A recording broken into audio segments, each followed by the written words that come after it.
Please welcome AIPAC CEO Howard Kohr.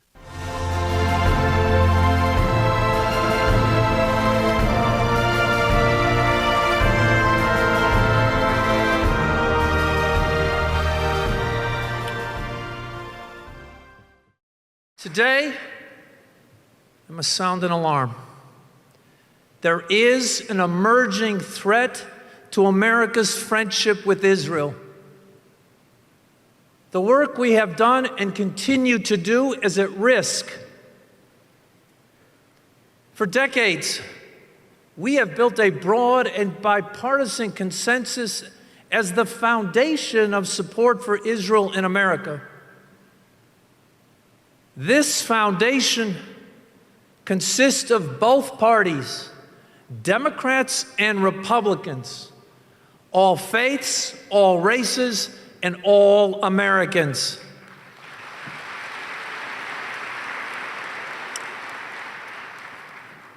It is a foundation that has endured no matter who was president, no matter who controlled Congress, no matter how events unfolded in the Middle East. We believed and continue to believe that when America stands with the Jewish state, Israelis are more secure and Americans are too.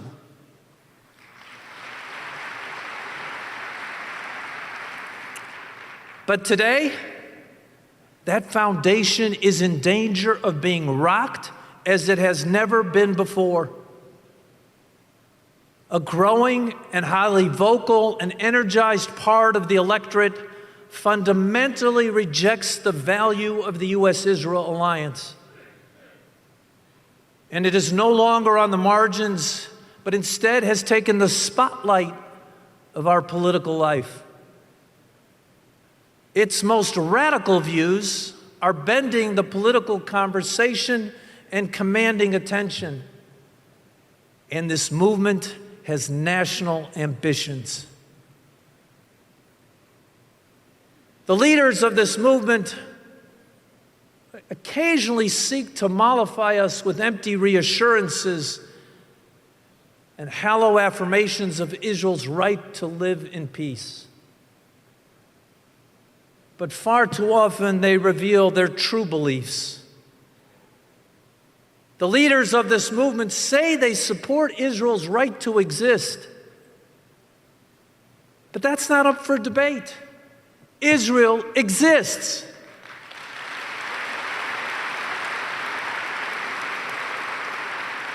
And it doesn't take a true friend to support that. Or these leaders say they support Israel's right to defend herself. But every time Israel exercises that right, they condemn Israel. These leaders are quick to blame Israel for the deadlock in the Middle East, but they don't seem to understand that peace requires negotiations between two parties.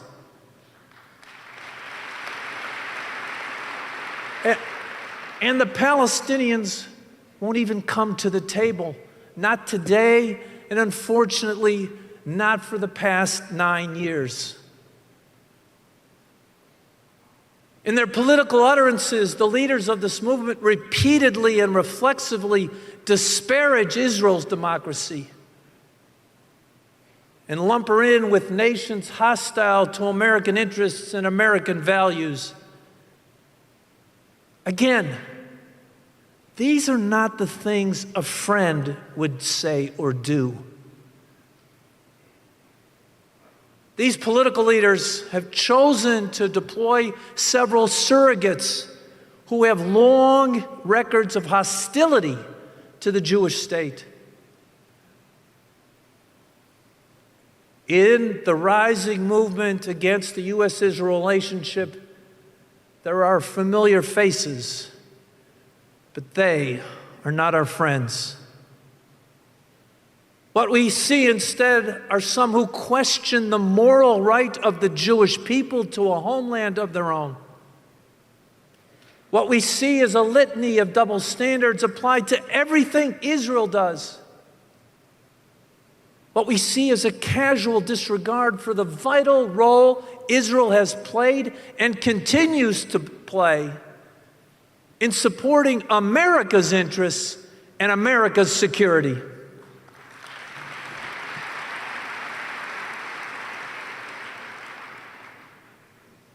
And if any of these leaders, if these leaders wanted to dispel our fears, they have many options available to reassure us. Instead, they say divisive things and they do divisive things. They say it and they do it because they believe it. And they believe it helps them. Israel cannot afford false friends.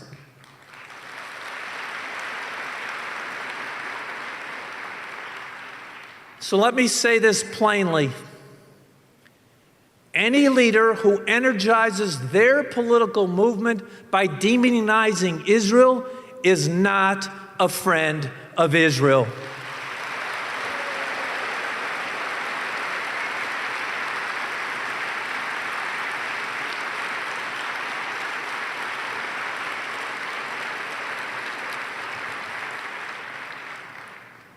That term, friend, means something very real to all of us. In every moment throughout its history, Israel has required friends, true friends. Israel cannot afford a single minute where America's friendship with Israel at the highest levels either wavers or skips. And throughout its history, and thanks frankly to the work of our collective movement, Israel's been able to count on its friendship with the United States. Friendship means many things. And it means, most of all, that we care about each other. In our relationship between America and Israel, we listen to each other, especially when we struggle with the toughest issues. And even when we disagree about the next steps we should take, we must agree that we are on the same path together, because that's when we build the trust that makes everything else possible. For decades and to this very day, the path has united Democrats and Republicans in a broad and bipartisan agenda. It means, most of all, that America will help Israel defend herself by herself. America's security support for Israel should never be used as a bargaining chip in the U.S.-Israel relationship.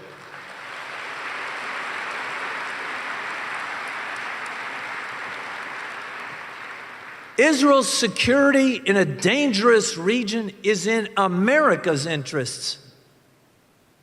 And we are grateful that overwhelming majorities of Democrats and Republicans in Congress have consistently supported Israel's security without conditions and without hesitation.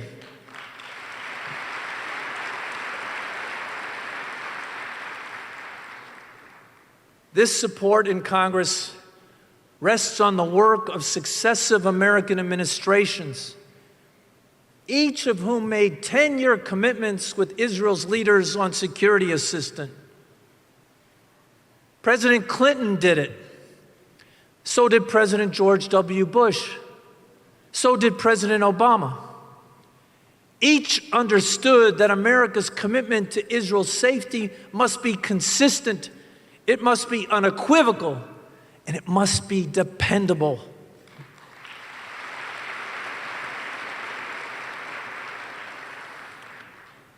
It is also critical that America promotes the cause of peace. All of us, deepest desire is that Israel reach an enduring peace with the Palestinians. leading to two states for two peoples.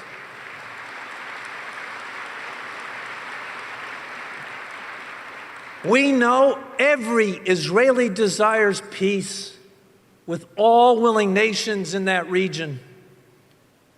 As friends of Israel, we want to see a just and lasting peace backed by America, where Israel's security needs are met and Israel has partners who are willing to permanently abandon incitement, terror, and war.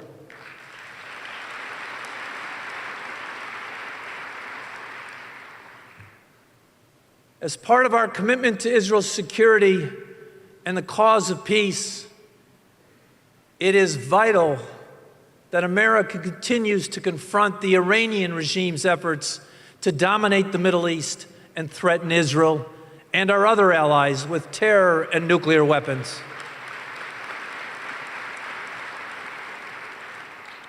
The best way to stop the next war in the Middle East is to stop Iran now.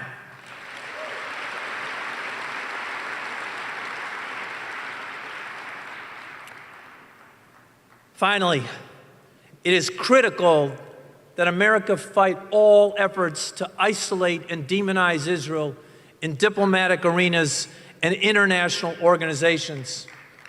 If nothing else, America's friendship means Israel never stands alone.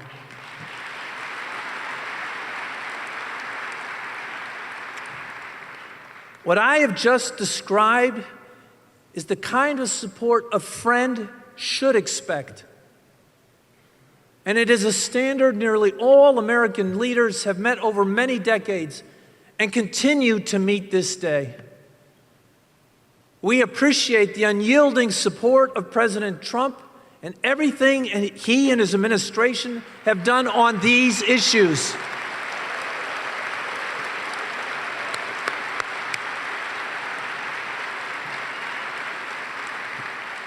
We are deeply grateful to Speaker Pelosi, Majority Leader Hoyer, and Republican Leader McCarthy for their decades-long friendship and remarkable leadership.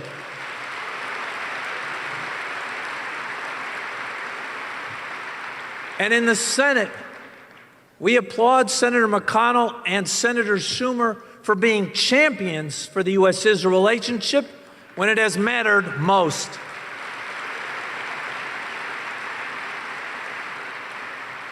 And we thank the hundreds of members of Congress, Democrats and Republicans, who come to this conference, meet with our citizen lobbyists, and most important, consistently support a strong pro-Israel agenda.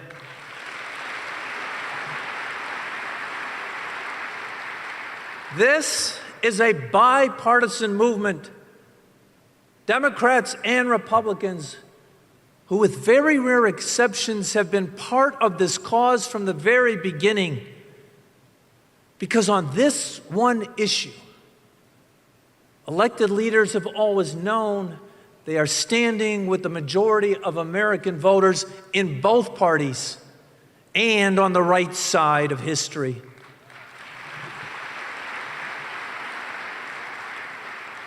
Which is why we are sounding the alarm today. The U.S.-Israel relationship has always had its critics and its detractors. But today, we face something far more corrosive. We face a collection of political leaders and their supporters who want to turn our political system away from Israel. And if they have their way, they will diminish America's support for Israel and increase the risks for war in the Middle East. And Israel, without American support, would be weaker, more isolated, and more vulnerable. Israel's neighbors could seek to exploit new opportunities to terrorize Israel. How could these conditions help the cause of peace? And here at home, we face an equally disturbing prospect. The political leaders opposed to America's close relationship with Israel want to force their priorities onto candidates in every election in this nation. And if they have their way, they will undermine the bipartisan foundation that is at the heart of the U.S.-Israel relationship today and so necessary for whatever lies ahead. These political leaders don't just want to win a single election. They want to unravel the bipartisan consensus of our movement. And so they need to defeat our friends in Congress. For decades, the pro-Israel movement has said that if elected leaders stand up for the U.S.-Israel friendship, there will be millions of voters who will stand with them. And for decades, our movement has honored this promise. And we have been loyal to our friends. So our mission is clear. Our friends must receive every effort the pro-Israel movement can provide and the extra measure of support they deserve. But it's not enough to play defense just to protect our friends. The pro-Israel community has to take the fight to the other side.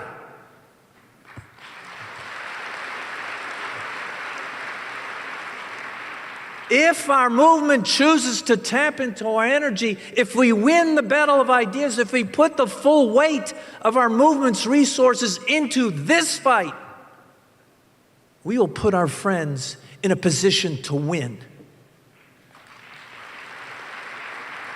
The pro-Israel community will work to defeat those who try to harm our friends and those who try to harm the U.S.-Israel relationship.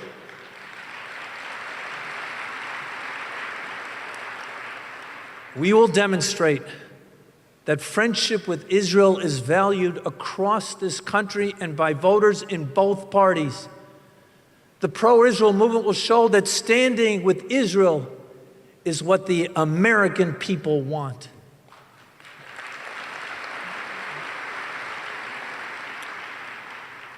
This fight won't be easy. There will be angry opposition, and it won't end in November. But remember this. We are lucky to be living in this moment of history. A strong Israel standing side by side with a strong America. No one could have foreseen this 75 years ago. And no matter what challenges we face, we start in a position of strength. And we are blessed still more by something else. The living reminders of true courage and the greatness of the American people. You saw them today, the liberators.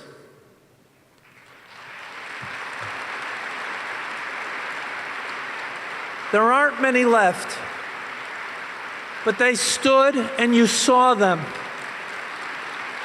Those men crossed an ocean and they fought halfway across a continent, not to conquer, but to liberate. And when we recognize those men, we all recognize something deep and true about this nation, about what America has fought for, what America still stands for.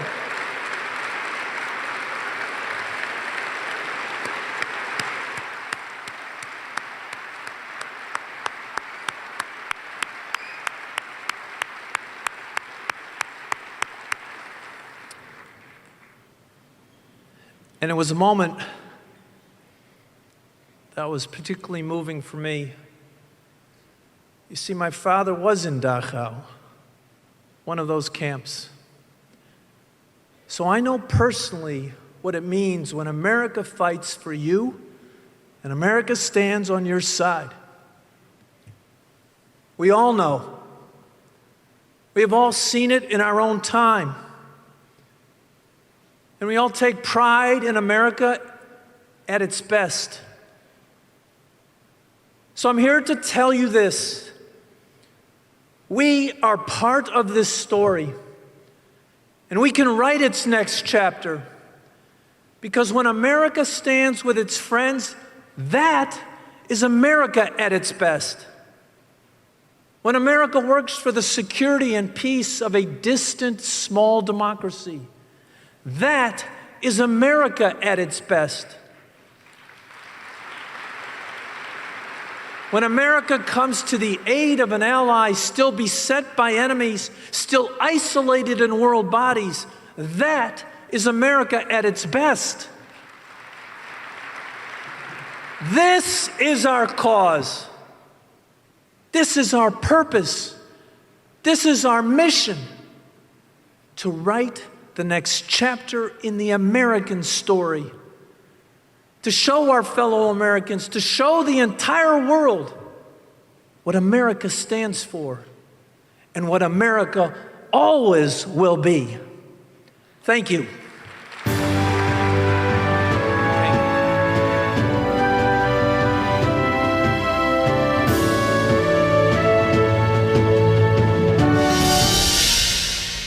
And now, a special message from former Vice President of the United States and Democratic presidential candidate Joe Biden. Hello, AIPAC. I'm truly sorry I can't be with you this year at this year's conference. I'm out on the campaign trail. I'm in South Carolina, working as hard as I can to earn every vote. But you know that your voice matters to me. I've been speaking at your conference for a long time, hearing the passionate views of American Jews and friends of Israel, right, left, and center. I've been going to Israel for a long time as well, starting with my very first foreign trip as a senator, United States Senator. When I went to Israel, I met with Golda Meir and sat in the same side of the desk as an assistant of hers named Yitzhak Rabin. I've worked with every Israeli leader since that date. And over that time, whether it's here with you in the United States or in Israel, there are a few things that have not changed and will not change. I will always call out antisemitism, whether it comes from the left, the right, or the center. I will always stand with and for a secure, democratic, Jewish state of Israel. And I will always tell you what I believe, whether I agree or disagree. And I will never boycott you. American Jews will always have a seat at my table, because you've always had me at your table, and because you know as well as anyone that we're in the battle for the soul of this nation. We've seen the rise of hatred spread all across this nation, including the rise of anti-Semitism, from Poway to Pittsburgh to Jersey City. And it's more important than ever to reaffirm the basic values that are essential to our nation and the democratic ideals that at our best unite Israel and the American people. You know, every generation has to fight for those values, to renew them, to prove that this is a land where hate has no safe harbor. So we need your help to stand up for those values and for the enduring partnership between Israel and the United States, while also critically strengthening the constituency for peace. Real peace, not an empty political stunt. Both sides sitting down together, doing the very hard work to hammer out an agreement. Because, you know, a two-state solution is the best way to assure a secure and peaceful Israeli future for the Jewish and democratic state of Israel. That's the goal we all share. You know, Israelis wake up every morning facing an existential threat from their neighbors. A rain of rockets from Gaza, just like this past week. Threats and missiles from Iran and Hezbollah. Israeli lives each day are moving forward with tremendous courage, but under threat. That's why I've always been adamant that Israel must be able to defend itself. It's not just critical for Israeli security, I believe it's critical for America's security. And it's why I'm so proud of the Obama-Biden administration's unprecedented support for Israel's security, including the life-saving Iron Dome system. But we cannot fully safeguard Israel without peace. Peace is indispensable. And it's also the best way to meet the legitimate aspirations of the Palestinian people. Expand economic opportunity, pursue justice, and protect their dignity. You don't have to be anti-Palestinian to be pro-Israeli. Israel and Palestinian children are equally deserving of safety, security, and an opportunity to pursue their dreams. You know, we all need to work together to address the ongoing humanitarian crisis in Gaza, because there is a crisis. And we're not going to achieve that future if we don't condemn steps on both sides that take us further from peace. Palestinians need to eradicate incitement on the West Bank. Eradicate it. They need to end the rocket attacks from Gaza. Stop it. They need to accept once and for all the reality and the right of a secure, democratic, and Jewish state of Israel in the Middle East. You know, and Israel, I think, has to stop the threats of annexation and settlement activity, like the recent announcement to build thousands of settlements in E1. That's going to choke off any hope for peace. And to be frank, those moves are taking Israel further from its democratic values, undermining support for Israel in the United States, especially among young people of both political parties. And that's dangerous. That's dangerous. We can't let that happen. We can't let Israel become another issue that divides Republicans and Democrats and the major parties.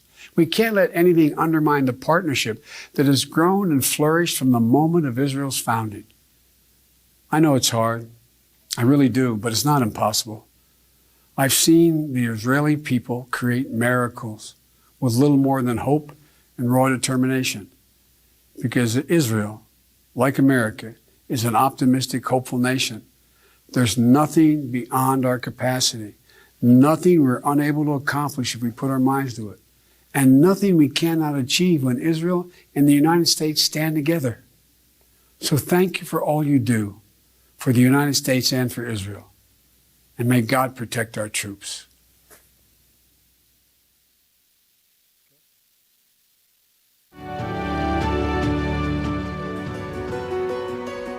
The reason I got involved with AIPAC was I wanted to better understand the relationship and the historical nature of that relationship between African Americans and my Israeli brothers and sisters. I think it's important that leaders in the African American community become engaged in the American-Israel relationship. And when I think about the Jewish community and the civil rights movement, I look at how coalition building through our similarities, through our shared struggle, makes us stronger.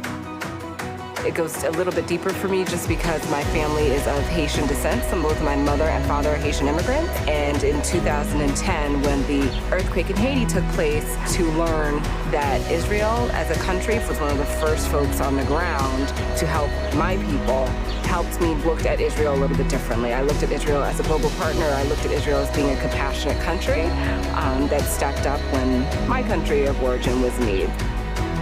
By being pro-Israel and by engaging in the work of AIPAC, I'm also engaging in the work in our community and doing so with people who are pro-Israel but also pro-African American. That's a huge benefit for me. What's really important for me to go back and share with my community about what I've learned in my involvement with AIPAC is that it's so much more complicated than what you may read or hear from many different sources. Getting involved with AIPAC means having conversations with people, reaching out to the communities that I'm in and the spaces that I'm in to share what I've learned, what I've experienced. And because Israel faces a unique threat, to go home and to advocate for further resources that are necessary to keep Israel safe. Since I've been involved with AIPAC, I've done a number of things. I've attended policy conference each year. I've also gotten involved in the political aspects of it, meeting with members of Congress and prospective members of Congress, even on the political contribution side of things. I'm also a member of the Congressional Club. I'm a member of the National Council I've attended several policy conferences, and I've also attended our local events that are taking place in Michigan, and I've been engaging with friends that I have that are in AIPAC and just doing more in the community together, figuring out ways that we can complement one another's goals. Leadership is not just talking, it's getting engaged in doing. So I try to lead by example. So for me, leadership is not just a proclamation, it is what are you doing and what's the impact that you're creating at the end of the day. The conversations matter. By us learning and by speaking more about these issues and supporting these issues, communities can learn. And I hope that in my activism, I can encourage those in the communities for which I am a leader to think about how we approach our issues. As an activist, I see myself continuing to form those relationships in and around AIPAC with friends in the labor movement, LGBTQ, Latino, African American. So I can best describe this group as the epitome of Black excellence. And we're building a movement that's going to have real traction and real impact in the United States, but also in our relationship building with Israel. Please welcome AIPAC activist Tamira Chapman.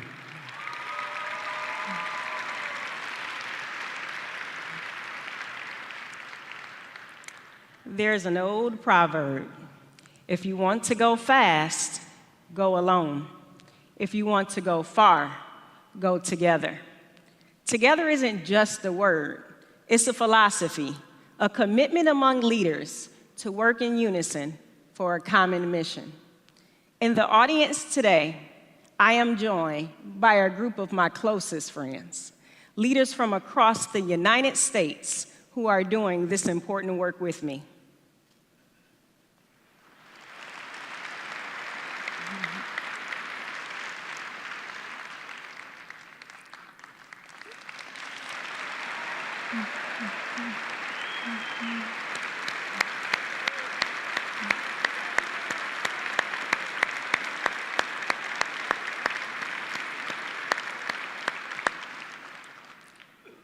We add our voices, we choose to lead, we stand in support of deepening this strategic partnership for the betterment of the United States, Israel, and the world. Thank you.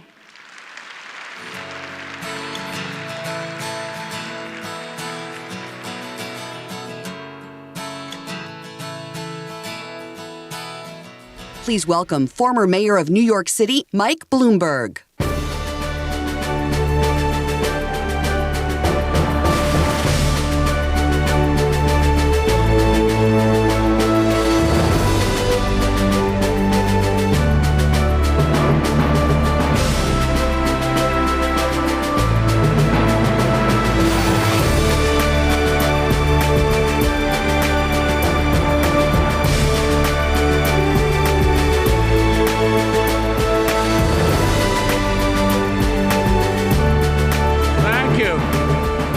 Good morning.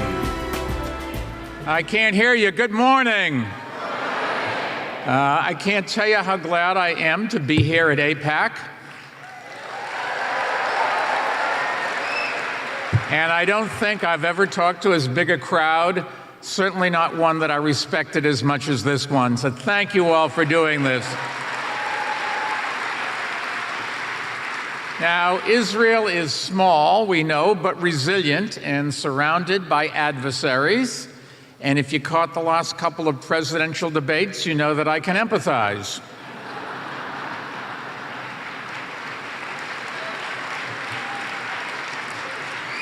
Let me thank Board Chair Friedman for inviting me to join all of you today. And I particularly want to congratulate the new president, Betsy Berns Korn, and wish her well as she begins one of the easiest jobs in Washington. Betsy, I don't know whether congratulations or condolences are in order, but good luck. Let me also say hello to all the New Yorkers in the room. I just hope all of you voted correctly for the mayoral candidate back in 2001, 2005, and 2009. And if you didn't, well, you'll have a chance to atone in 2020. And I want to thank all of you for being here, especially the young people in this room, more than 4,000 students from all over the country. America needs your voices more than ever, and your presence here and the pro-Israel identity that you proudly bring to your classrooms and campuses give me hope. Because at a time when some try to make strong supporters of Israel feel unwelcome in social justice conversations, your refusal to be intimidated reminds us of the courage and integrity that we need in our political discourse. Don't stop. I could not be more proud of you or more grateful, and to be here with you this morning at AIPAC is one of the great things in my life. Thank you for what you do. It ain't easy, just do it. Now, the work that all of you are doing to support Israel is very personal to me. Growing up, my mother was our temple president and kept a kosher house, but my parents taught me that Judaism is much more than our rituals. It is also about living our values. For my parents' generation, that meant realizing the dream of a Jewish Holy Land. And for us, it is about revering the miracle that is now the modern state of Israel.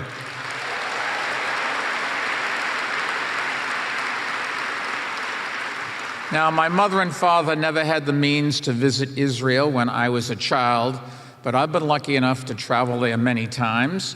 More than once as an adult, I went with my late mother to see the Magen David Adom Blood Center in Israel that we named after my father.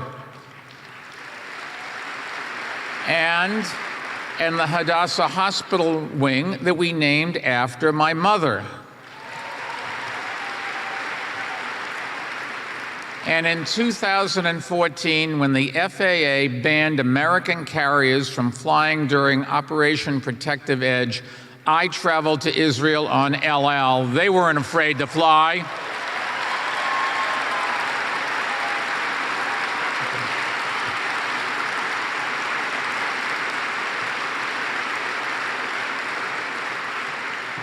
You know, sometimes gestures matter, and in my own little way, I wanted to show the world that Friends of Israel will never let fear of terrorism keep us out of our Holy Land.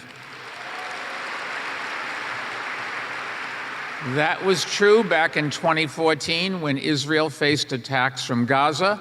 It was true when I had to take shelter in Sderot as rockets rained down. And it's still true in 2020 as rockets continue to be launched at innocent civilians in cities and towns across the Jewish state.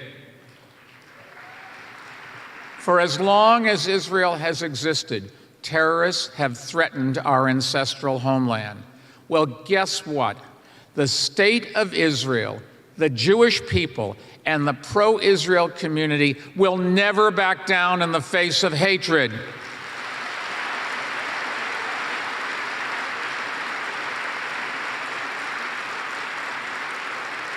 And if I'm elected president, I can promise you I will always have Israel's back. Because Israel has a right to defend itself by itself. And that means I will never impose conditions on military aid, no matter what government is in power.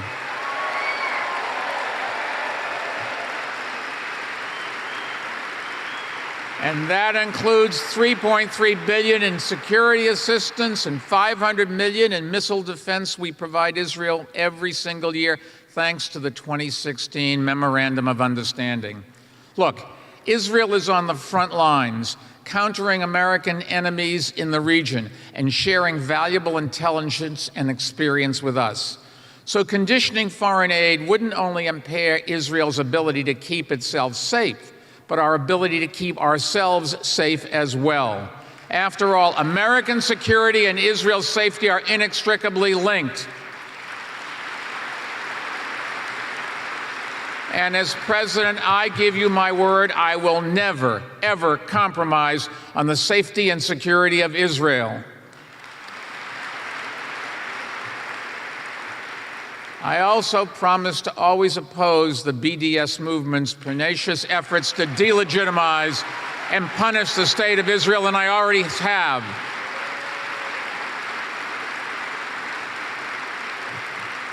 I will stand up to efforts to hold Israel to a double standard at the United Nations. And while I believe it shouldn't have been done as part of a peace negotiation, I've always supported the U.S. Embassy, moving the U.S. Embassy to Jerusalem, the eternal capital of the Jewish state.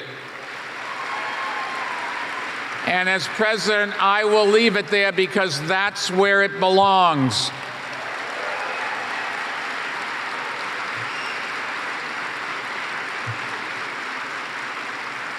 Now, I will also never stop working for a peace plan that has at its foundation two states, one Jewish and one Palestinian, achieved through direct negotiations, because Israel must remain a prosperous, secure, and stable Jewish democracy, and because Palestinians deserve dignity, democracy, and opportunity as well.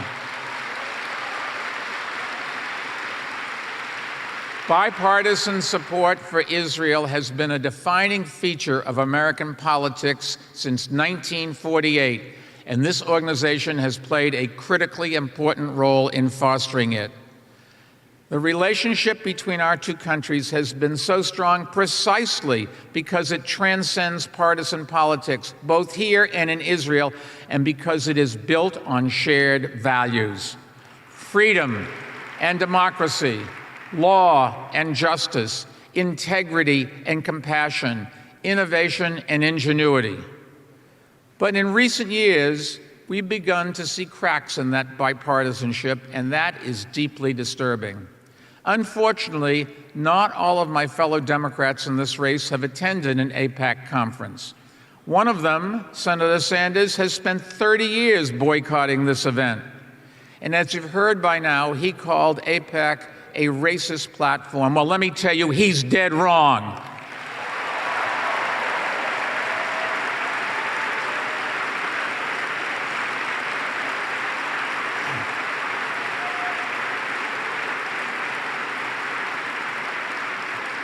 This is a gathering of 20,000 Israel supporters of every religious denomination, ethnicity, faith, color, sexual identity, and political party. Calling it a racist platform is an attempt to discredit those voices, intimidate people from coming here, and weaken the U.S.-Israel relationship. The reality is, AIPAC doesn't fuel hatred. AIPAC works to combat it and the violence that it can produce. And if more elected officials spoke to the people here, they'd understand that. Now, I've always believed that you should meet with people who may disagree with you and listen to them. That's how I've always led. But there's one thing I know about Jewish people, is that we don't agree on anything. We can't even agree on who's the funniest New Yorker, Jerry Seinfeld, Larry David, or me. Just for the record, it's probably not me, but I did appear in Curb Your Enthusiasm and throw Larry David out of New York. I don't remember what he did, but I'm sure he deserved it. Seriously, as strong supporters of Israel, we don't need to agree with everything an Israeli government does, and I certainly don't. And as proud American patriots of America, we do not need to support everything our government does either, and I definitely don't. Differences of opinion are healthy, even on big issues. Let me give you an example. Like many of you, I was against the Iran nuclear deal. But because the deal should have done more to address Iran's ballistic missile program, because we never should have unfrozen their money without mandating that they end their financing of terrorism, and because many of the restrictions in the deal came with an expiration date. Let me be clear, our commitment to Israel must never sunset. Also, I know that unilaterally abandoning the deal, rather than leading our allies to strengthen it, was tantamount to giving Iran permission to relaunch its nuclear program. And after years of compliance, Iran is once again marching toward the development of nuclear weapon capability. As president, I will work to make the strongest deal possible to constrain the Iranian regime aggression and territorial ambition and put an end to their nuclear program forever. Because the world must never allow Iran to threaten Israel and the whole region with a nuclear attack. But the larger point I'm making is we can disagree with specific policy positions of presidents from both sides of the aisle without resorting to personal attacks or trying to claim Israel as the exclusive domain of one political party. It's not. And whenever an elected official suggests otherwise, we should be unequivocal in condemning them. Because Israel should never be a football that American politicians kick around in an effort to score points.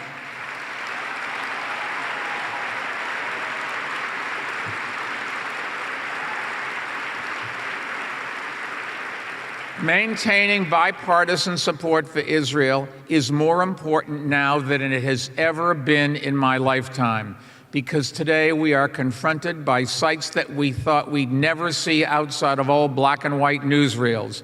Synagogues attacked, Jews murdered, neo-Nazis marching brazenly and openly by torchlight, not in some other country, but right here in the United States. Tree of Life was the synagogue that my sister Marjorie attended when she lived in Pittsburgh many years ago. She has many fond memories of her time there. So it was an especially tragic day for her and for our whole family as well. And I know there are many people in this audience who are personally affected by the tragedy as well. Since that attack, Jews have been targeted for murder in more than a dozen synagogues across America. In the New York area, bullets ripped through a kosher store in Jersey City. The windows of a Brooklyn synagogue were smashed during Rosh Hashanah, and Jews have been beaten and harassed in the streets. The fact is, attacks on Jews have been taking place with horrifying regularity. And here's why that is relevant to AIPAC's mission. Because when hatred against Jews rises, so too does hatred against the world's only Jewish state. And Israel always winds up paying the price. So if we are going to defend our most important ally, then it's not enough to stand up to their adversaries in the Middle East. We need to also stand up to anti-Semitism everywhere, including here in the United States.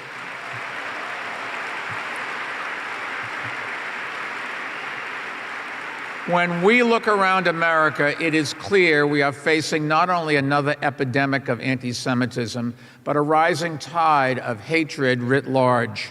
Because the fact is, there has been an increase in attacks on all groups that have a long history of being scapegoated and repressed for being other, different, lesser, and less than fully America.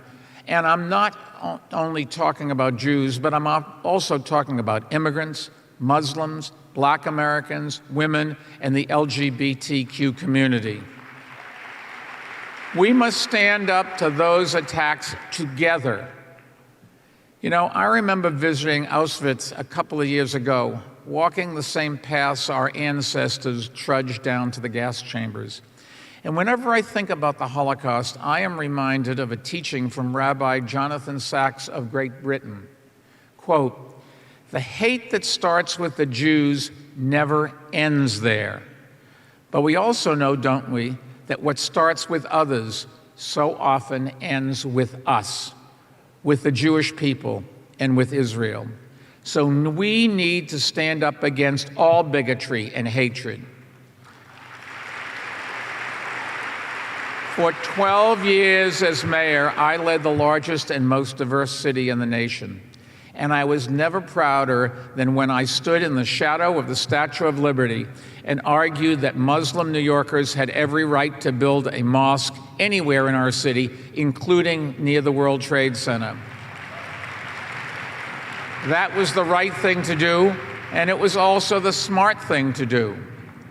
Our city was safer because we declared loudly and clearly that everyone was welcome in New York, no matter what they looked like, who they loved, or to whom they prayed.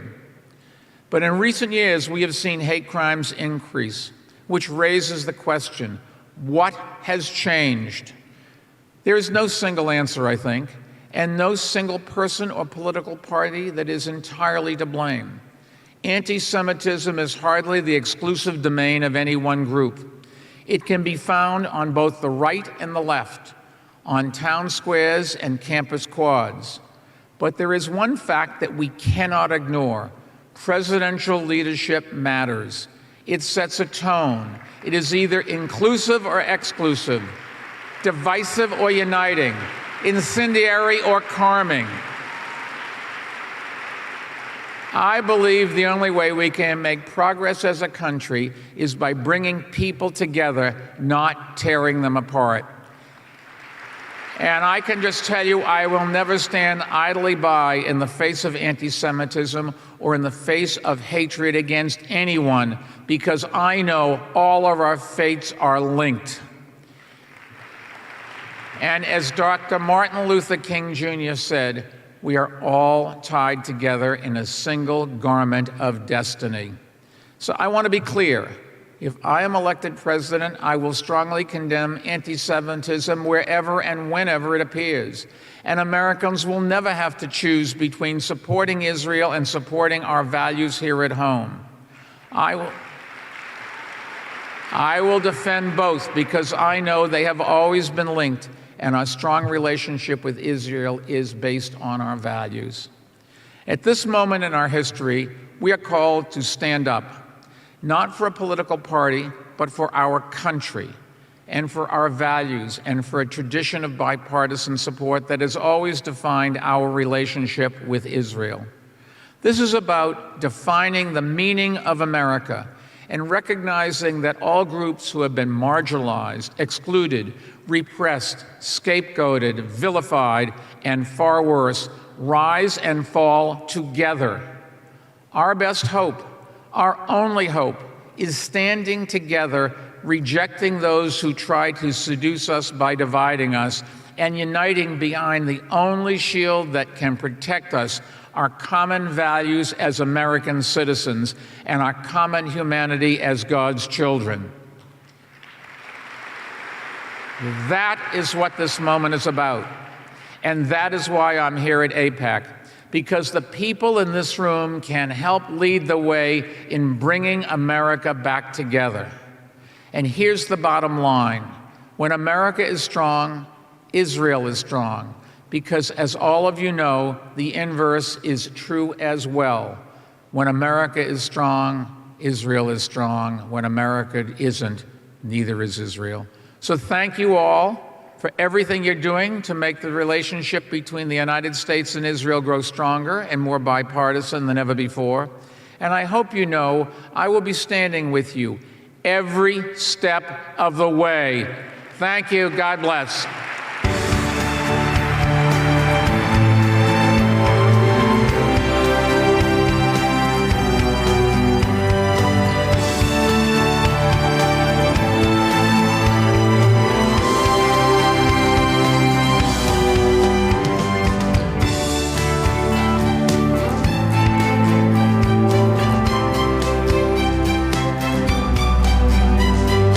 The 2020 elections are 8 months away.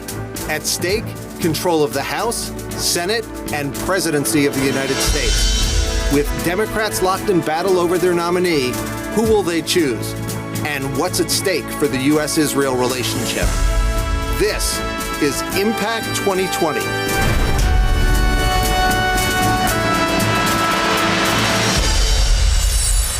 Please welcome host of Impact 2020, AIPAC National Political Director, Rob Bassin. Good morning, AIPAC, and welcome to Impact 2020. I think you would all agree that President Trump's strategy has largely been built around solidifying his political base rather than appealing to independents or suburban swing voters. Alice, can the president win with a base-only strategy? He certainly can depending on who he is going against. And let's say hypothetically, if it's, let's say, Bernie Sanders, I don't expect it to be, then I do think a lot of people will shy away from a candidate like that. Joe Biden, I think, would be a more viable challenger to the president. But you have to keep this in mind. When this president goes around and he has these rallies, which a lot of times we don't often see them on a lot of the news networks, but speaking with people that go to these things, certainly there's a lot of people that will go to a Trump rally for the star factor. They want to see what it's like and get caught up in all this. But the campaign is pulling out analytics from these. When people register, almost 25% of people that go out to these are Democrats or independents. So these are people that are coming out. They may just be coming out to kick the tires and see what it's all about, but the unknown story that is happening is a lot of Democrats and independents are going out there and seeing what this Donald Trump is all about. And if the economy is strong and he continues to peel these people away percentage by percentage, he does have a very good shot. Bakari, what do you think? So in 2016, we had a phenomenon in that we had the two most unpopular candidates in the history of United States politics running against each other. I don't think you're going to have that dynamic this time. You may, but I don't. I'm hopeful. I'm incredibly optimistic.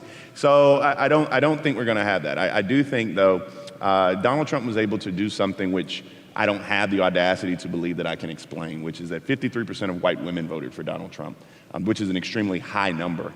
And I think that he has a base. There were 4 million people who voted in 2012 who stayed at home in 2016. And the Democrats' path to beating Donald Trump is through those 4 million people who didn't choose Hillary Clinton and they didn't choose Donald Trump. They chose the couch, which is always an alternative when you're running for office. And so whoever can get those voters off the couch and into the voting booth, they have a chance. And you don't need a whole lot. I mean, Donald Trump was president. He became president of the United States by 100,000 voters in 3 states, Wisconsin, Michigan, and Pennsylvania. And so it's not a widespread, but he was able to thread that needle. So you just mentioned those 3 key states, Michigan, Wisconsin, and Pennsylvania being another one of them. Those are 3 states, Paul, that in the last 6 presidential elections had voted for the Democratic nominee. Right. Can the Democratic nominee get those states back, and what does the nominee have to do that? That's where you start. You start with that blue wall, and I never correct Bakari, but I keep receipts.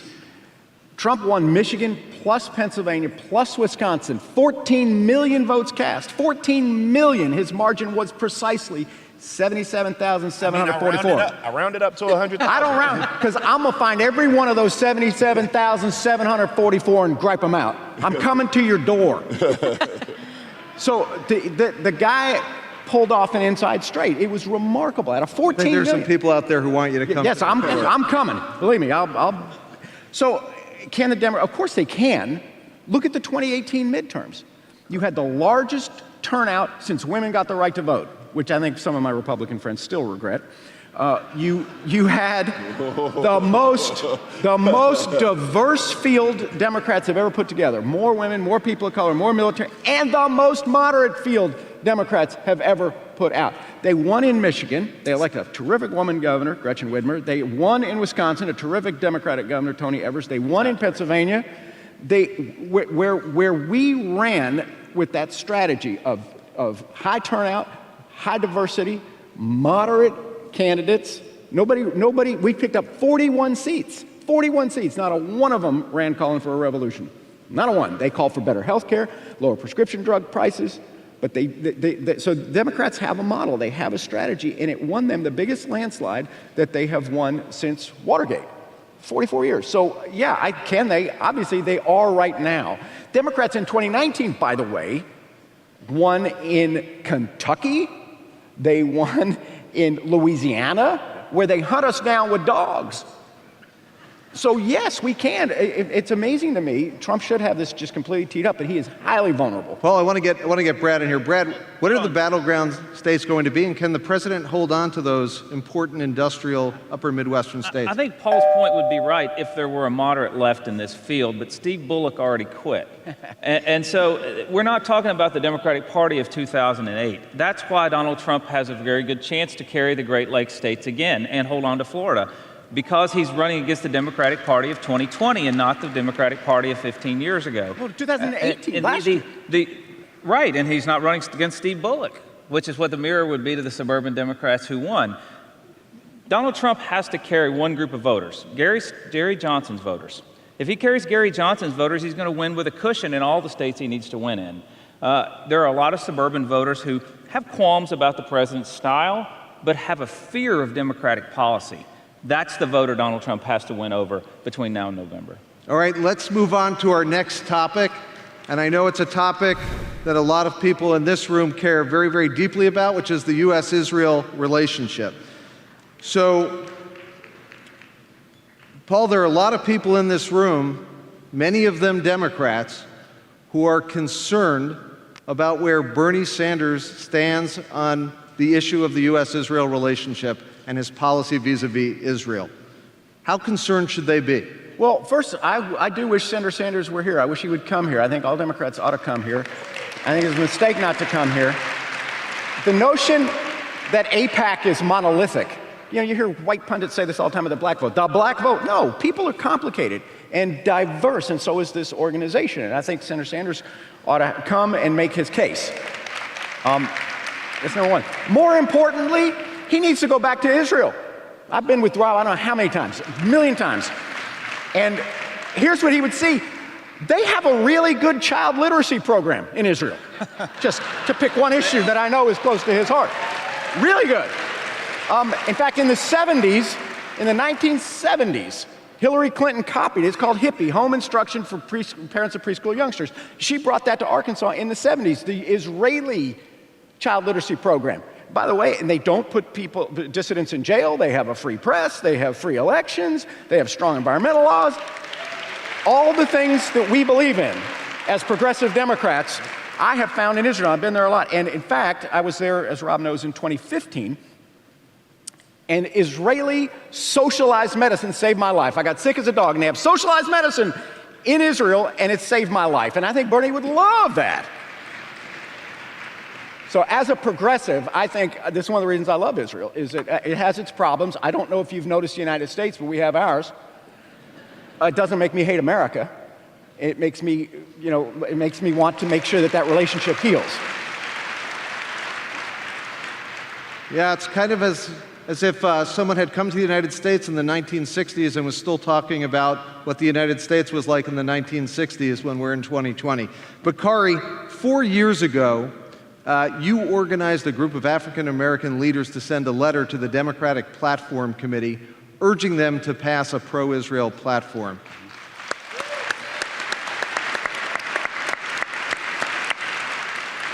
How optimistic are you that the party will pass a pro-Israel platform this year? Very optimistic. I mean, I'm pretty sure it will happen.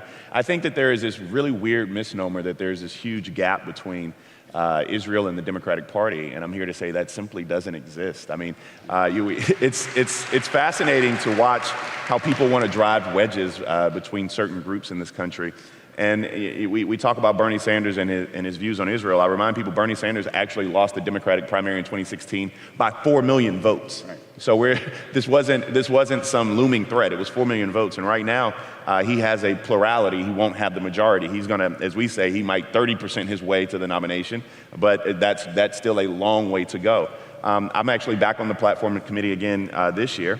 And I anticipate a very pro-Israel platform again. I have nothing that shows me otherwise. I mean, everything in the Democratic Party is a fight. I'm not, as we say, I'm not a part of an organized party. I'm a Democrat. So we'll see what happens, but I'm pretty sure we'll stay on track. Well, we will take great solace in the fact that, and look for your leadership on that committee. So thank you. Alice, do you anticipate Israel being a general election issue? I anticipate it, and it should be, specifically if it gets down to Trump and Sanders. Look, when you have two polar opposites on this very important issue, you have President Trump, who has been a supporter of Israel. He is moving the embassy to Jerusalem, recognizing Jerusalem as the capital. Certainly what he's done with recognizing sovereignty in the Golan Heights. And most importantly, one of the first things he did was withdrawing from the Iran nuclear deal, which are tremendous tremendous signs of support for pro-Israeli movement. And then you have Bernie Sanders, who calls people that support this movement bigots and is critical of our position and refuses to even come to the table or come here and explain his position. So if those are the options, yes, it will be an issue and it should be. But at the same time, Joe Biden doesn't get a pass either. He doesn't have a tremendous record when it comes to this issue. So either way, we do have a shining example in President Trump in terms of not just talking about his support, but following through on it. Brad, I want to give you a chance to answer this question. Well, there's never been a president in the history of the United States of America who has stood stronger with Israel than Donald Trump. Not one. Not one. And so every ally the United States has in the Middle East knows that Donald Trump stands with Israel first and foremost. And that is going to be the bar that is set for Democrats in this election, whoever they nominate, and whoever they nominate in coming elections. President Trump has set that standard for the U.S.-Israel relationship, and I think the Republican Party will be unmoved from it. Thank you. Our next topic is the congressional elections. All 435 House seats and 35 Senate seats are up for grabs this November. As we know, Republicans currently control the Senate and Democrats the House. Brad, what impact do you see who the Democrats choose as their nominee having on the down ballot races, having on the congressional races? I think every Democratic nominee for House, for instance, in all the marginal races, and most of the ones in the Senate, they're defending suburban moderate turf. These are going to be the places where Bernie Sanders is deeply unpopular.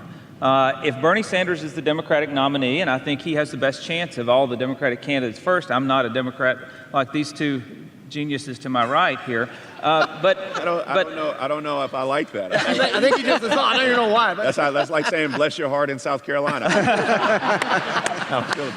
But Bernie Sanders. That's how they say it in Tennessee. The fastest movement among Democrats for down ballot offices is going to happen the moment Bernie Sanders is the nominee, and they are going to run from him as fast as they can. I think the House is in play with Bernie Sanders as the Democrat nominee, and I think the Republicans could get to 54 or 55 in the U.S. Senate.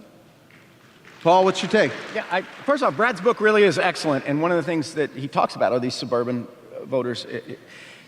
Just to put it in context, the swing vote, there are swing voters still in America.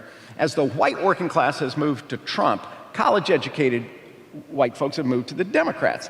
Barack Obama's a pretty good politician. He lost college-educated white voters by 14. Okay, the Democrats just won them overwhelmingly, particularly on the strength of women. If you really want to drill down, it's college-educated white women in the suburbs. Do we have any here? Do we have any college-educated white women here? I have a PhD in college-educated white women. I married one 31 years ago. My entire life, every waking moment is about how do I please a college-educated white woman. It's the only thing I think about. Okay, and they're running from Trump. They're running from Trump. They're the ones who handed Nancy Pelosi the gavel. The first time in my lifetime that a party took a majority through its moderate wing, not through its Tea Party wing, but through its moderate wing. And I think that you're going to see the same thing with Trump on the ballot. He polarizes those women, and he frightens them for good reason. And they have come over, and the Democrats, if they do it right, and I think they will reach out and welcome those former Republicans into their tent. And I think that that's what it's going to come down to. And I think you're going to see a lot of Republicans trying to unhinge themselves from Trump as they see that these women who used to be their base have now left them. So I'm not going to ask you about suburban white women. I don't have a PhD in that. Sitting over here figuring out how I could chime in. I don't have anything. But Bakari, will Republicans still control the Senate, and what's going to happen in the House next year? Yeah, and let me just, I do this on TV all the time, which is never answer the question I'm asked.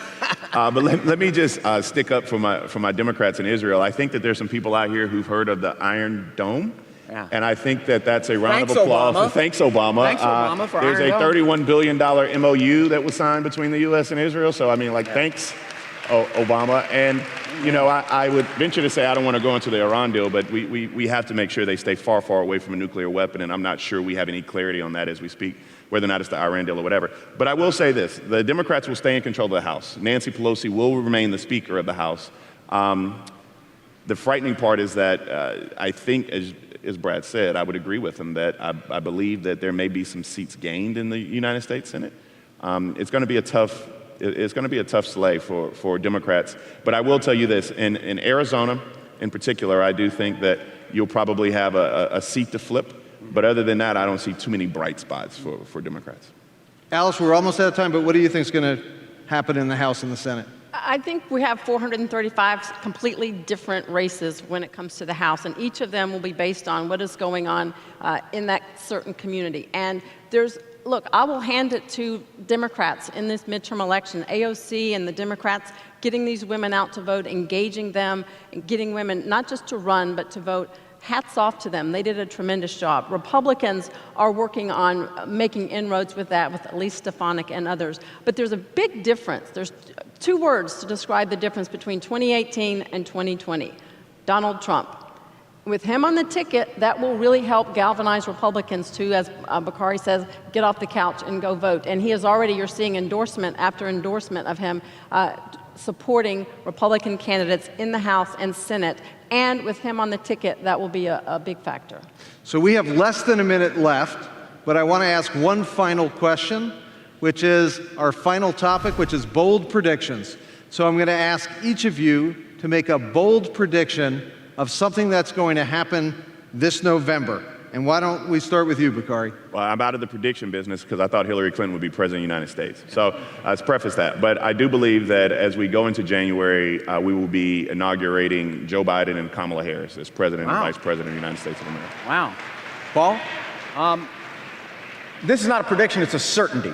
On Thursday, July 16th, that's the date the Democrat gives her or his acceptance address. On that day, to interrupt that narrative, Donald Trump will call a press conference at Mar-a-Lago. He's going to dump Mike Pence and put Nikki Haley on the ticket to try to get those suburban moms. You watch. Guaranteed. He put Trump in charge of, Trump put Pence in charge of coronavirus to throw him on the bus. Brad. In January 2021, Nancy Pelosi will not be the Speaker of the House. If Donald Trump is reelected, If Donald Trump is reelected, the Speaker will be Kevin McCarthy. And if Bernie Sanders is elected, it will be whoever AOC picks. God bless us. Alice, what's your bold prediction? I think we will certainly have a wave like we've never seen on the right and the left. And to agree with what Bakari and Paul said, we will see a female on the ticket. I'm talking whether it might be on the right, it might be on the left, it might be at the number 1 position, it might be number 2, but I do expect to see a woman there. Wow. Please welcome Director of the Photo House, Peter Dagan.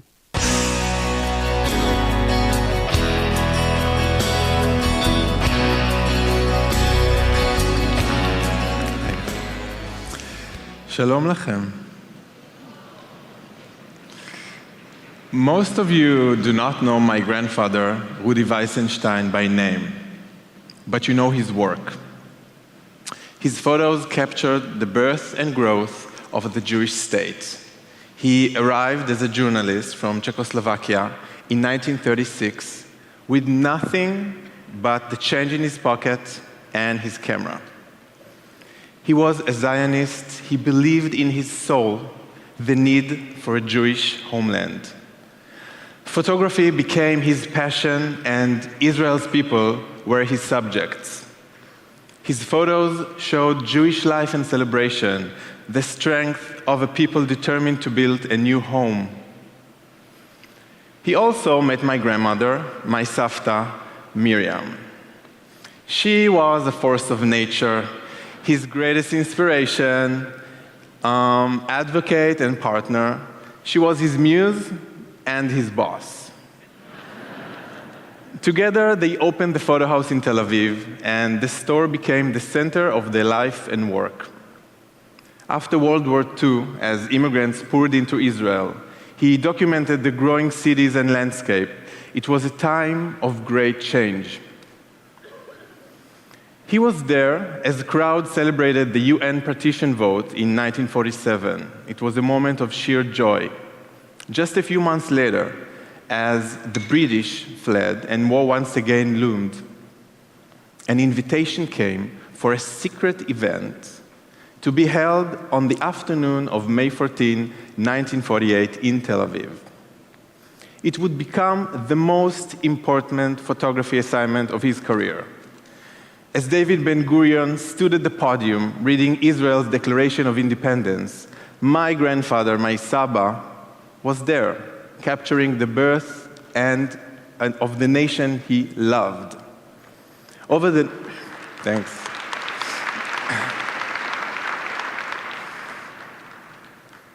Over the next few decades, the PhotoHouse would become a Tel Aviv landmark. Everyone knew its window and photos. Saba's specialty was his portraits. Businessmen, couples, families, prime ministers, and generals, nearly everyone found themselves seated on the couch in his studio. It was always Saba's hope that a member of the family would take on the store after he passed. When my parents died, my Savta Miriam and I grew closer. I started working in the store and discovered she was a tough boss who didn't allow days off and also didn't pay me. On the other hand, she was the funniest, softest person I'd ever known. I consider it a great gift that we spent her final years together. In that time, she became my best friend. Together, we carried on my grandfather's work. She passed away knowing their legacy would continue into the next generation. In his career, thank you. Thank you.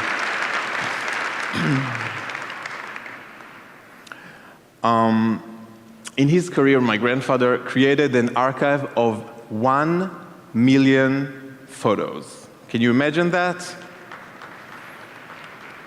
But to really understand him is to know the story of the one photo he didn't take.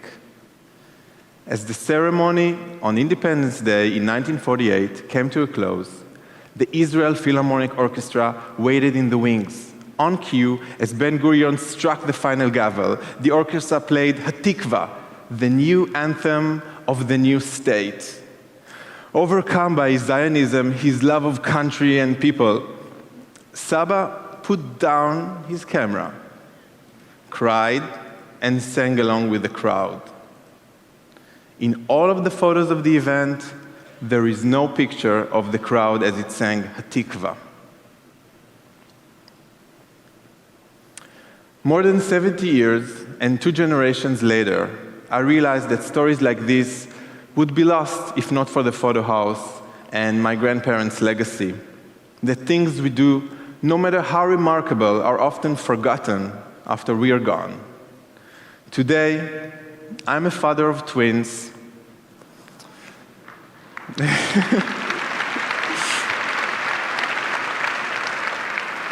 Who spent time in the store with me just as I did as a child. I understand the responsibility I bear both to my family and to yours. Time consumes negatives and memories. My mission is to take my grandfather's work and make it available to the world, to keep the story of a young nation alive. The Israel my grandfather photographed is all of ours to share. It's all of ours to protect, to love, to enjoy today, tomorrow, together. Thank you very much.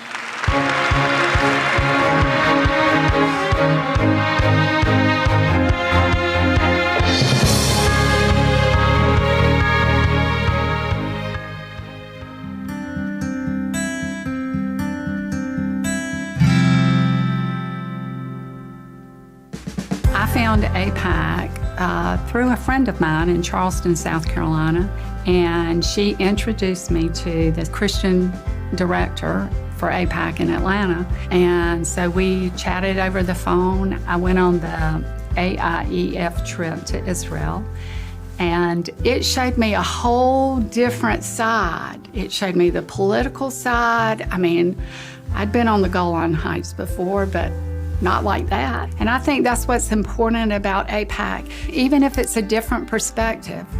And AIPAC causes you to see that. I never thought myself as an activist. However, being part of AIPAC and coming to AIPAC has opened my eyes to a perspective I've never had. I am very honored to have a relationship with my member of Congress and to see that I can have a voice in what's going on, that I can make a difference, that my voice can make a difference. That is amazing to me.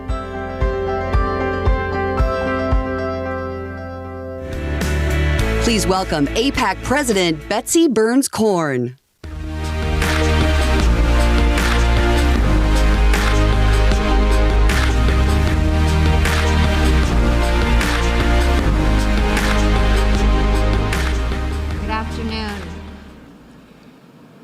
Our next guest has a deep and personal relationship with Israel and with AIPAC. In words and deed, Vice President Pence has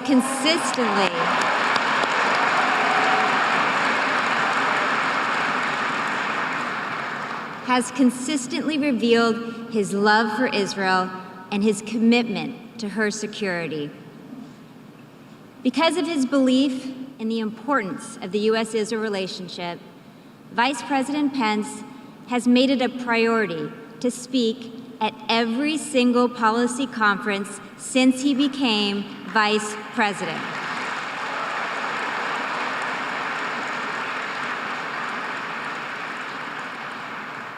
We are greatly appreciative of all that the Trump administration has done to advance the U.S.-Israel relationship since the last time we met.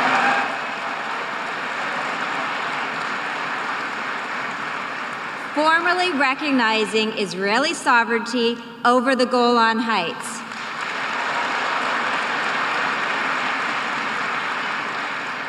Issuing an executive order to protect pro-Israel students on American college campuses.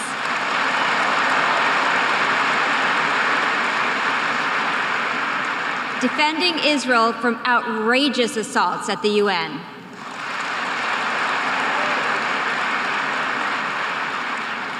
Implementing dozens of new sanctions against Iran and terrorist proxies. Taking out the terrorist mastermind behind Iran's campaign against America and Israel.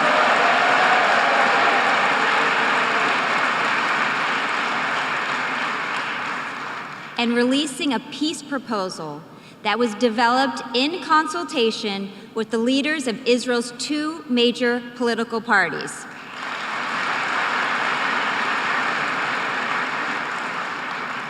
Mr. Vice President, on behalf of AIPAC and its leadership, let me say thank you.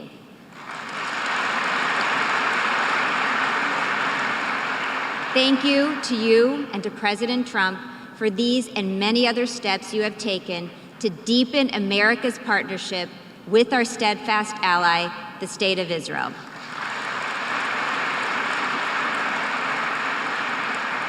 Ladies and gentlemen, please join me in welcoming a true friend of Israel and AIPAC, the Vice President of the United States, Mike Pence.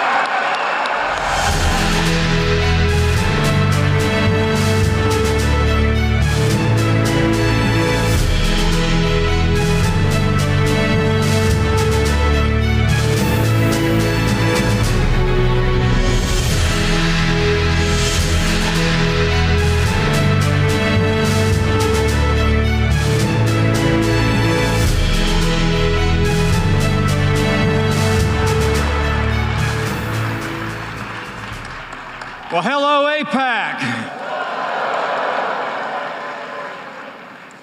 To members of Congress, Israeli ministers, members of the Knesset, and especially to all my fellow Americans who have come here today from near and far, it is great to be back at AIPAC, the largest gathering of friends of Israel anywhere in the world.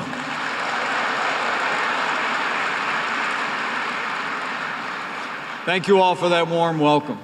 And how about another round of applause for the team that put this extraordinary 2020 policy conference together? Betsy, Korn, Mort, Friedman, and the core of AIPAC, my friend Howard Kohr.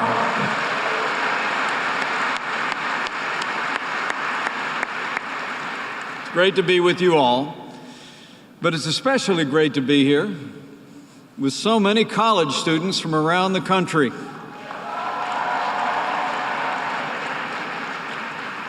If any of you get in trouble with your professors for skipping class, just tell them you were here in Washington protesting. But tell them you weren't protesting against Israel, you were protesting in your nation's capital for Israel.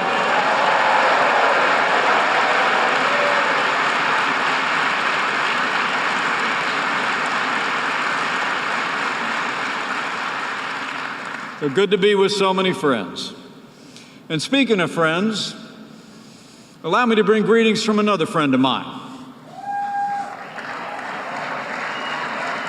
And a man I believe is the greatest friend of the Jewish people and the state of Israel ever to sit in the Oval Office of the White House. I bring greetings from the 45th President of the United States of America, President Donald Trump.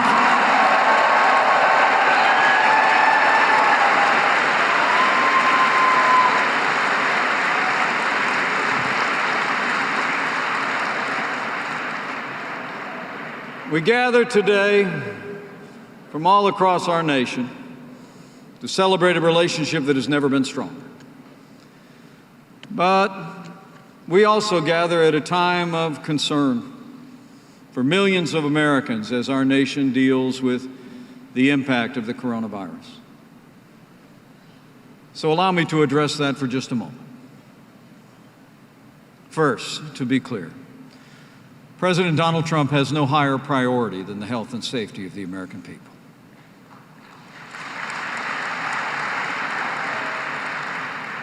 Last month, following word of the outbreak of the coronavirus in China, our president took unprecedented action to protect the health of Americans. He declared a public health emergency. We suspended all travel to the United States from China, and we initiated an unprecedented quarantine efforts for Americans that were returning, even as the president established the White House Coronavirus Task Force, which has literally met every single day since. The president has directed me to lead a whole-of-government approach to address the coronavirus in this country, and we are doing just that.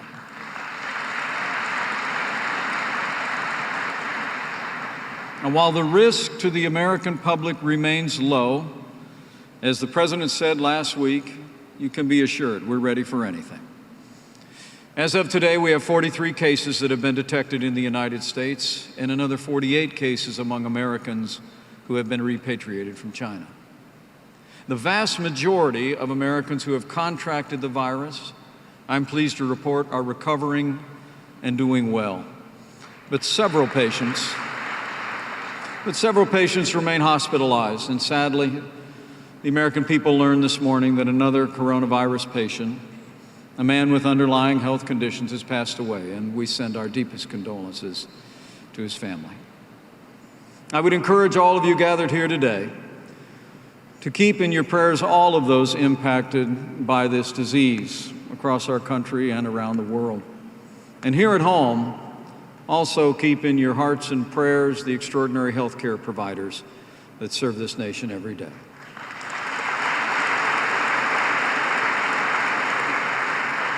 We're all in this together. It's always a good idea to practice common sense to protect your health, the health of your family, but especially so today. But I want to assure you, at President Trump's direction, we will continue to bring the full resources of the federal government to bear to protect the American people, and we will always put the health and safety of America first. Well, thank you for that. As President Trump declared in his historic visit to Jerusalem, as evidenced again here today, The bond between our two peoples is woven together in the fabric of our hearts, and so it shall always be. Under this president, if the world knows nothing else, the world knows this: America stands with Israel.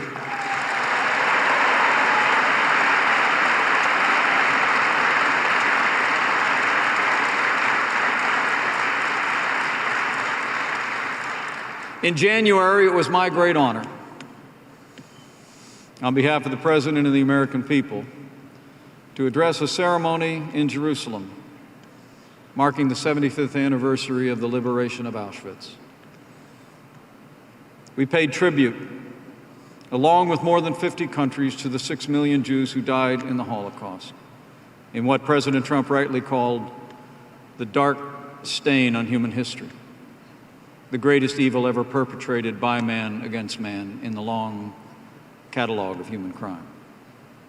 But just as we honored the dead, we also honored the faith and resilience of the Jewish people, who just 3 years after walking in the valley of the shadow of death, rose up from those ashes to reclaim a Jewish future and rebuild a Jewish state. And I'm proud to say, as Vice President of the United States, the American people have been with them every step of the way since 1948. We stand with Israel today for the same reasons the American people have always stood with Israel. We stand with Israel because her cause is our cause. Her values are our values. Her fight is our fight. We stand with Israel because we believe in right over wrong, in good over evil, in liberty over tyranny. And we stand with Israel because we cherish that ancient promise that Americans have always cherished throughout our history, that those who bless her will be blessed.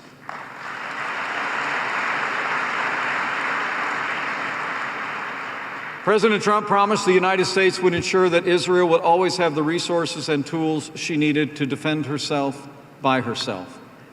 And today, I'm proud to report that American support for the security of the state of Israel is greater than ever before, and the state of Israel is stronger than ever before in its history. President Trump has also taken one action after another to evidence our support for Israel. This president promised to shut down the PLO office in Washington if the Palestinian Authority did not take immediate steps to stop funding terrorists who murder innocent Israeli civilians. And when the PLO did not act, President Trump shut it down. The PLO office in Washington is closed, and today the Taylor Force Act is the law of the land.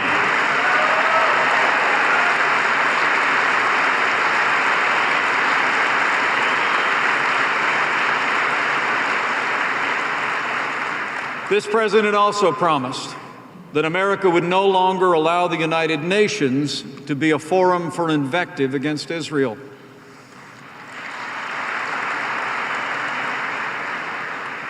And this president delivered when he withdrew the United States from the so-called Human Rights Council at the UN and ended all U.S. contributions to UNRWA.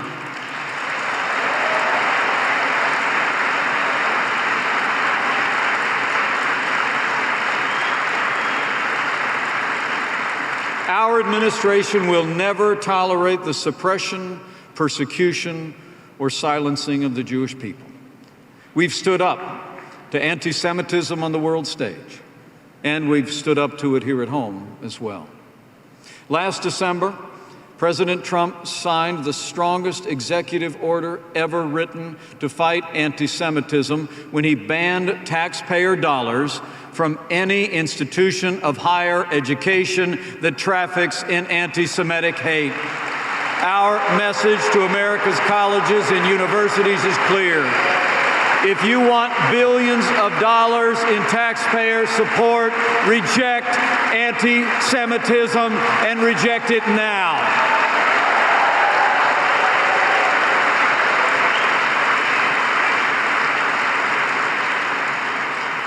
And President Trump has repeatedly done what no American president before him had the courage to do. Like when he recognized Israel's sovereignty over the Golan Heights.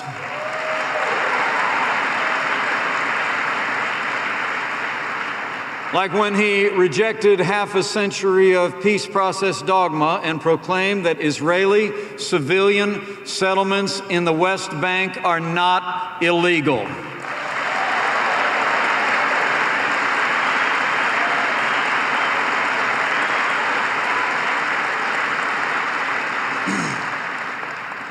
And as I had the joy of seeing firsthand just a few short weeks ago when I visited Israel in January, I had the honor to meet with Prime Minister Netanyahu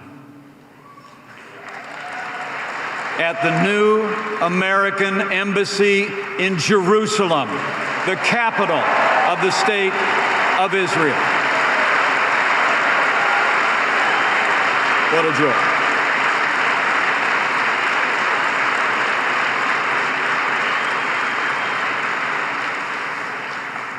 And just 5 weeks ago, President Trump also released his vision for peace, prosperity, and a brighter future for Israelis and Palestinians. It is the most serious, realistic, and detailed plan ever presented, and one that could make Israelis, Palestinians, and the region safer and more prosperous.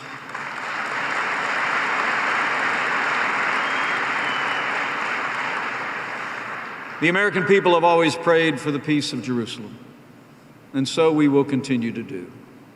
We believe our vision provides the very basis for historic progress toward true and lasting peace. Under President Trump's plan, Israel will not have to take any additional security risk. Not a single Israeli will be uprooted from their home, and Jerusalem will remain the united, recognized capital of the state of Israel.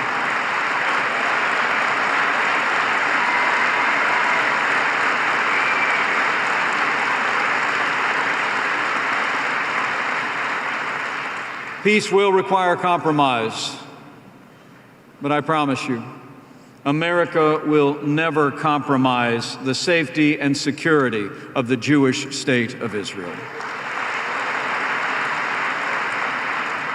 So we've been standing with our most cherished ally, and we've been standing up to our enemies.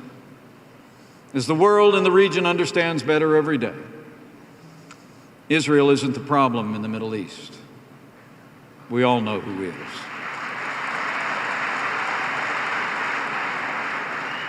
"75 years ago, America and Britain defeated Nazi Germany before Hitler could get nuclear weapons. Yet 5 years ago, under the prior administration, misguided leaders of those very same nations signed a deal that would virtually ensure that Iran would obtain the same weapons. Then something extraordinary happened. The American people elected a leader, decisive and unafraid, as their president. And President Trump kept his word when he withdrew the United States from the disastrous Iran nuclear deal.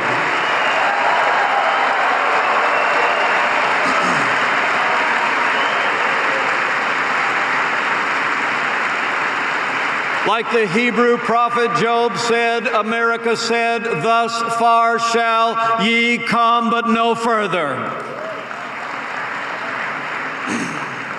Our president made the best decision in the interest of the United States and Israel. But he also believed it was in the best interest of peace, because we believe a lasting peace can only be built on a foundation of truth. With support of our friend Israel, the United States is working to build, as the President said, as we speak, a coalition of nations who share the aim of stamping out extremism and providing our children a hopeful future that does honor to God.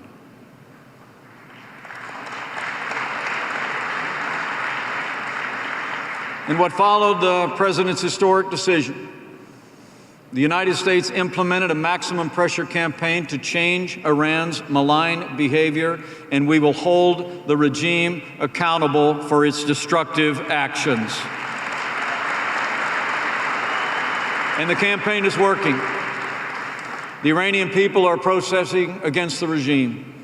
The Iranian economy is reeling under unprecedented U.S. sanctions. And now Iran must choose between caring for its people or continuing to fund its proxies, sowing violence across the region. Now, the President's made it clear. The United States of America is ready to embrace peace with all who seek it.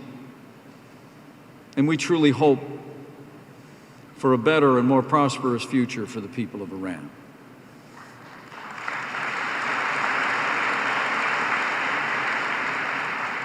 But I'll make you this promise. We will continue to oppose Iran's malign influence. We will continue to bring pressure on their economy. And under President Donald Trump, America will never allow Iran to obtain a nuclear weapon.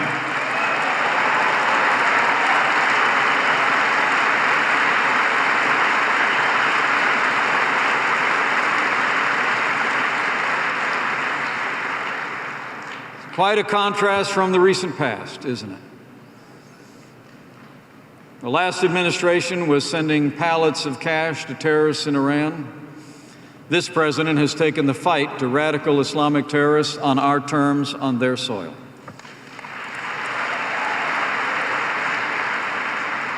Last year, American forces captured the last inch of territory beneath the ISIS flag's caliphate.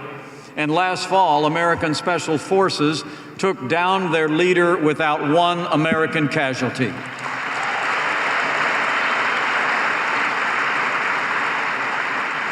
And when militants stormed our embassy in Baghdad on New Year's Eve, this president sent in the Marines and said, "No more Benghazis."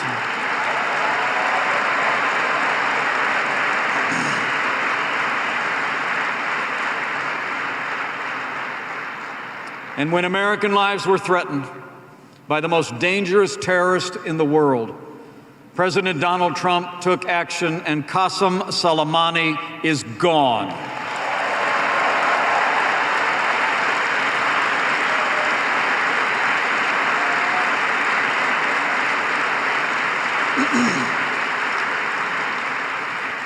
Now, you all deserve to know that every one of the leading Democrats running for president criticized President Trump's decision to take out Soleimani. Bernie Sanders even called the president's decision to take out Soleimani, in his words, quote, "assassinating a government official." Well, I've got news for Bernie Sanders. Soleimani was not some government official. He was a terrorist, and President Trump was right to take him down.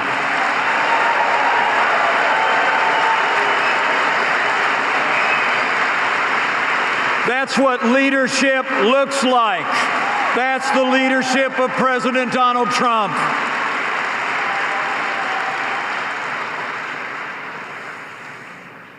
Days are over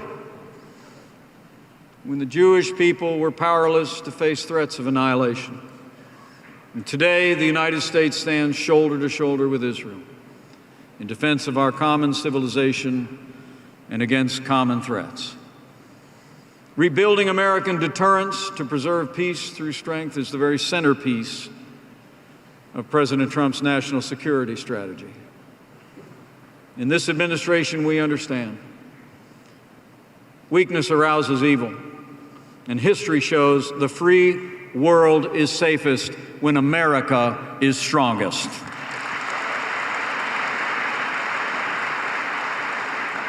And I promise you, we will never negotiate with those who seek the destruction of Israel. We will never negotiate with those who commit terrorism against Israel. Not now, not ever.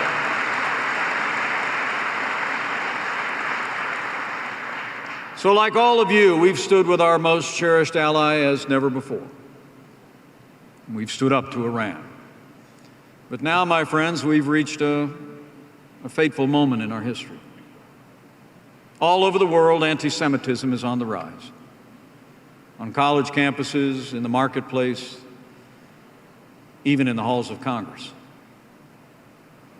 Anti-Semitism is a unique hatred, uniquely potent, persistent, uniquely responsible for unconscionable acts of violence.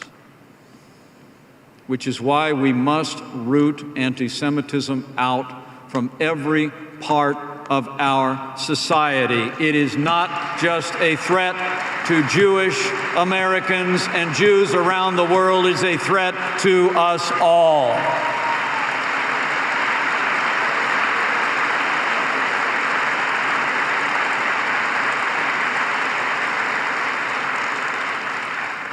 But like the vile ideology that it is, anti-Semitism has changed forms in recent days. No longer does it give vent to hatred of the Jewish religion or hatred of the Jewish people on every occasion. Now it often propagates as simply hatred of the state of Israel. So let me be clear about one point. It is the position of the United States government that anti-Zionism is anti-Semitism.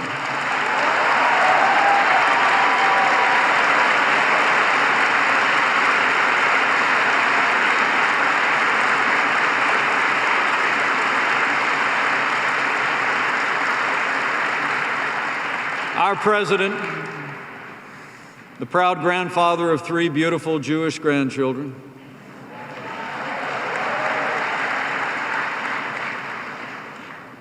made what may have been the strongest single statement against anti-Semitism ever uttered by an American president.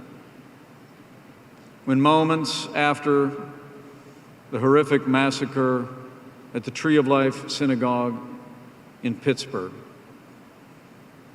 he said that America would seek the destruction of those who seek the destruction of the Jews. Never before has any American president spoken with such clarity and resolve to the wider world. It's true. We all know the ancient hatred that they're stirring up. Anti-Semitism must be universally condemned. It must be fought.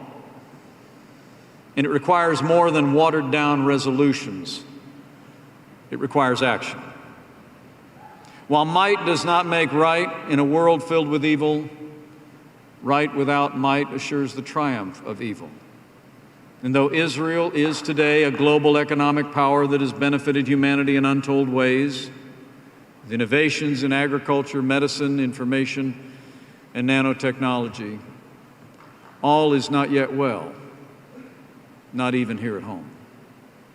The bipartisan consensus that once supported our most cherished ally and has been so nobly and ably championed by you here at AIPAC is actually beginning to erode in one of America's 2 major political parties. Today, the leading candidate for the presidential nomination of the party of Harry S. Truman openly and repeatedly attacks Israel as a racist state and defames AIPAC as, of all things, as he said, a, quote, platform for bigotry. Even more troubling, when Bernie Sanders smeared Israel at last week's debate, not a single candidate on that stage stood up to challenge him. But I'll promise you, we will always call out those who try to cloak their animus toward Israel inside the phony mantle of friendship. As 18,000 friends of Israel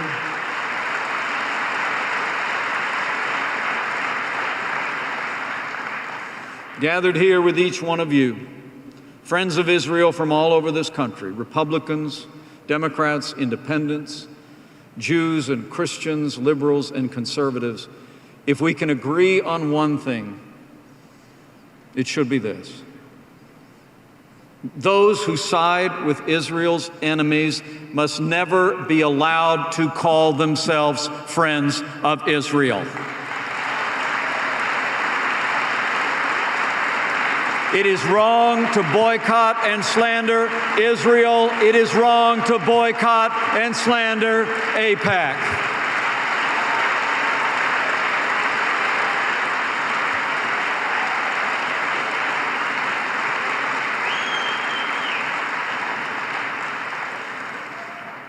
And I say from my heart, in the days ahead, we must ensure the most pro-Israel president in history must not be replaced by one who would be the most anti-Israel president in the history of this nation.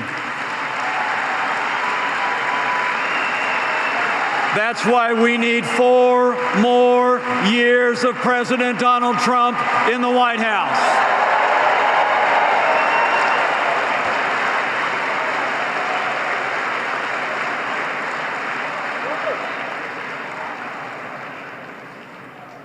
I'm honored to be with all of you today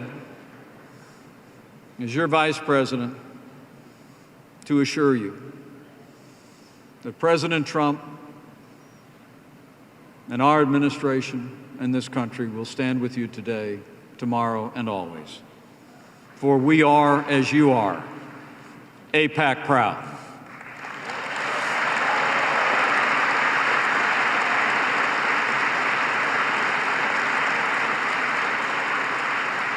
The bond between our two people is woven in the hearts of the people of our countries. It's unbreakable, and so it shall always be. 70 years on from that day of liberation at Auschwitz, we remember not simply the tragedy, but also the triumph of freedom. A promise fulfilled, a people restored to their rightful place among the nations of the earth.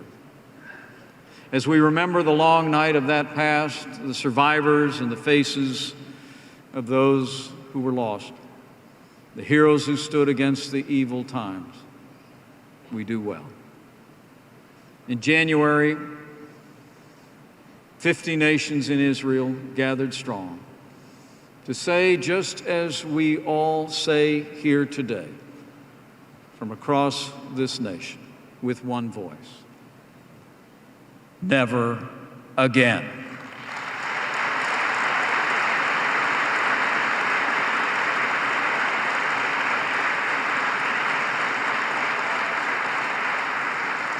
Through pogroms, persecutions, and expulsions in the ghettos, and finally, even through the death camps, the Jewish people clung to that ancient promise that he would never leave you or forsake you, and that he would lead this people to inherit the land that he swore your ancestors to give them. And he has. The Jewish people, in turn, have turned the desert into a garden, scarcity into plenty, sickness into health. They've turned hope into a future of security and prosperity, a tiny land, a land with no natural resources, no rushing rivers or verdant valleys. A nation that, despite not knowing a single day of true peace, has in 2 short generations become one of the world's most vibrant and successful countries. Israel is an inspiration to the world. And today, as we bear witness to the strength and resilience of the faith of the Jewish people, so too we bear witness to God's faithfulness. It is an honor to be with you today. The United States of America is proud to stand with Israel and her people as cherished allies and friends. Providence entrusted the United States to be the guardian of liberty, and that is a trust we will never forsake. Ladies and gentlemen, Israel and the United States will always stand together, because America and Israel are more than friends. We're more than partners or allies. My friends, the United States and Israel are family.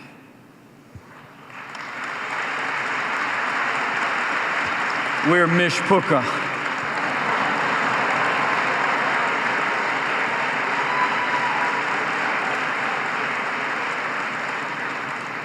It's true. We're a family descended from a common tradition. We're a family that upholds common values. And together, our family shares a common destiny. The American-Israeli alliance is stronger than ever before. Our friendship is greater than ever before. And our future is brighter than ever before. And so we say to all of those gathered here, to all who cherish Israel, to the people of Israel, the famous words of that priestly blessing. May the Lord bless you and keep you. May his countenance shine upon you and be gracious unto you. May all your ways be paths of peace. With the unwavering support of all of you and all who call these two great nations home, with the leadership of President Donald Trump, and with God's help, I know the best days for Israel in the United States of America are yet to come. Thank you. God bless you. God bless Israel, and God bless the United States of America. Thank you all.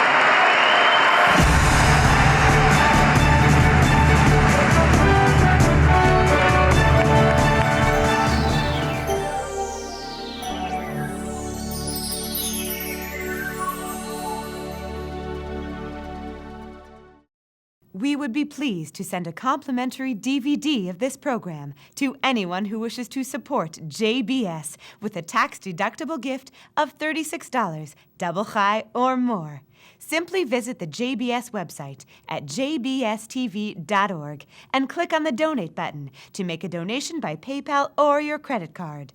And please indicate the program for which you would like a DVD. Or you can send your tax-deductible check to JBS, P.O. Box 180, Riverdale Station, Bronx, New York, 10471. And again, please remember to indicate which program you would like to receive with our compliments. And we thank you for your kind support.